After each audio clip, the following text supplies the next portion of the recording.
Assalamualaikum warahmatullahi wabarakatuh. Berjumpa lagi dengan Bu Guru Riana. Pada kesempatan kali ini kita akan belajar mengenai alat pernafasan pada hewan. Ini merupakan materi kelas 5 SD muatan IPA KD 3.2 memahami organ pernafasan dan fungsinya pada hewan dan manusia, serta cara memelihara kesehatan organ pernafasan manusia.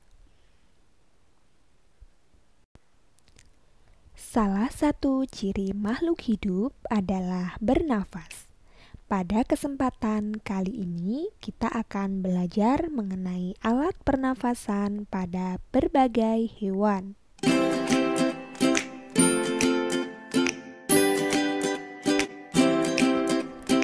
Alat pernafasan pada hewan. Alat pernafasan pada hewan berbeda-beda tergantung jenisnya. Ada hewan yang bernafas dengan kulit, trachea, insang, dan juga paru-paru. Alat pernafasan pada cacing. Tubuh cacing ditutupi oleh selaput benang tipis atau disebut kutikula. Kutikula ini bisa diartikan sebagai kulit cacing. Cacing bernafas dengan menggunakan permukaan kulitnya tersebut. Oleh karena itu, permukaan kulit cacing selalu lembab untuk membantu pertukaran gas oksigen dan karbon dioksida. Mari kita amati gambar cacing berikut. Nah, di sini terlihat jelas bahwa oksigen masuk ke dalam tubuh cacing melalui kulit cacing. Dan juga karbon dioksida akan keluar dari tubuh cacing melalui kulitnya. Hewan selanjutnya adalah serangga. Alat pernafasan pada serangga itu adalah trakea. Trakea itu berupa saluran-saluran halus yang bercabang dan tersebar di seluruh tubuh serangga. Cara bernafasnya itu adalah udara masuk dan keluar melalui lubang yang ada di samping tubuh serangga yang disebut stigma. Nah, apa anak-anak tahu apa saja jenis serangga itu? Nah, contohnya adalah kupu-kupu, belalang, capung, dan lain-lain. Langsung saja kita amati. Di sini ada gambar belalang, ada trachea dan stigma.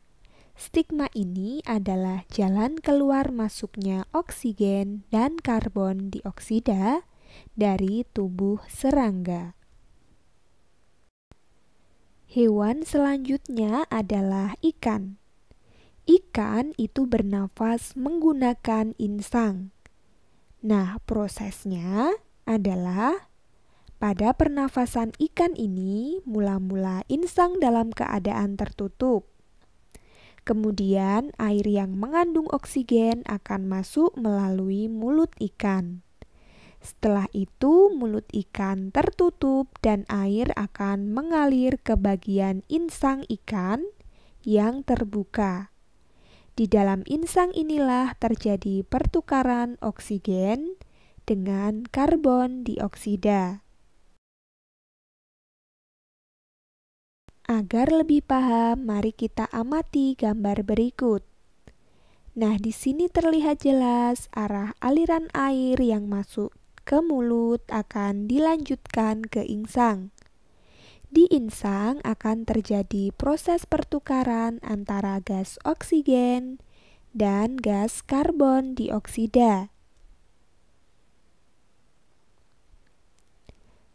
Selanjutnya kita akan belajar alat pernafasan pada amfibi. Apakah anak-anak tahu apa itu amfibi? Nah, amfibi itu adalah hewan yang hidup di dua alam, yaitu di darat dan di air. Amfibi bernafas dengan paru-paru dan kulit. Kulit amfibi selalu lembab dan basah. Ini gunanya untuk membantu pertukaran udara. Nah, amfibi ini ketika masih kecil, masih dalam bentuk berudu, bernafas menggunakan insang. Nah, di sini kita lihat pada gambar bagan pernafasan katak dan berudu. Di sini terlihat bahwa kecebong atau berudu itu bernafas menggunakan insang, sedangkan katak itu bernafas menggunakan paru-paru. Selanjutnya adalah alat pernafasan pada reptilia. Reptilia itu adalah hewan yang melata. Contohnya buaya, penyu, ular, dan lain-lain. Reptilia ini bernafas dengan paru-paru. Reptilia yang dapat menyelam seperti buaya dan kura-kura, ini akan menutup lubang hidungnya ketika menyelam agar airnya tidak masuk ke paru-paru. Nah, kita ambil salah satu contoh dari jenis reptilia, yaitu buaya. Buaya itu dapat menahan nafas di dalam air hingga 3 jam. Karena di belakang mulut buaya tersebut terdapat jaringan yang dapat menutup lubang tenggorokan, sehingga air tidak dapat masuk ke paru-paru. Selanjutnya adalah alat pernafasan pada burung. Burung bernafas menggunakan paru-paru. Namun pada saat terbang, pernafasan burung akan dibantu oleh organ yang disebut pundi-pundi udara. Pundi-pundi udara berguna untuk menyimpan udara. Pada saat terbang, burung tidak melakukan pernafasan dengan cara menghirup udara, melainkan menggunakan udara yang tersimpan di dalam pundi-pundi udara tersebut.